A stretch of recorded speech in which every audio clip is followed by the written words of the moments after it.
Alright guys, Peter and Sean here giving you a quick look at the Burial at Sea DLC for BioShock Infinite. Here we are looking through Booker's eyes in his office, and here comes Elizabeth, but if you notice, she's a little bit different from her character in BioShock Infinite. I mean, is she older here? That's a good question, I don't really know. You would presume so, but she doesn't really appear to be that much older. Like, Infinite took place in the 20s, 30s era, but here we are in 1958. Yeah. Which also happens to be the date before Rapture fell, which is where we first saw Rapture in BioShock. Okay. Well, she definitely seems to be a little bit more kind of, I would say, confident and sure of herself. Is that how you would describe her in this DLC? Yeah, she is sort of the one stringing Booker along at this point. And, you know, she's kind of bringing up his past to get him to do something for her. Mm-hmm. Here we see this girl, Sally. She says, Booker, I need you to find her, and he already knows who she is.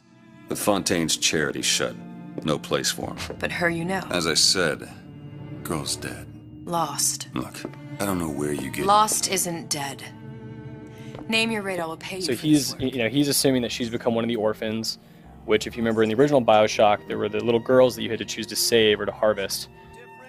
And so here we're looking at Rapture before the fall, with the the upper class people, right? High fashion, fine dining, all these things are in this, in the demo I played. There's even one point where there's little white rabbits running around, just to show that, anything goes. We're going to make this sort of a utopia. Mm-hmm. So here, Elizabeth and Booker are descending into Fontaine's department store. Fontaine was Andrew Ryan's rival, and he was sort of, rejected and ousted by Ryan before becoming Atlas.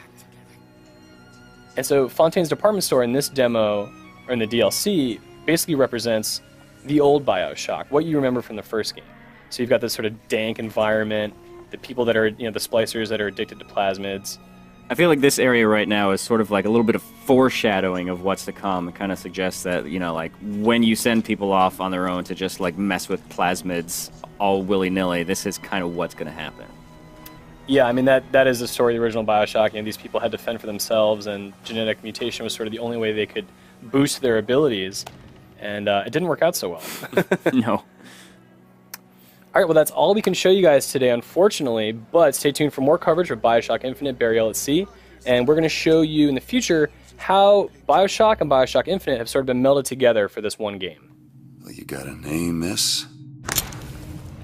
Elizabeth.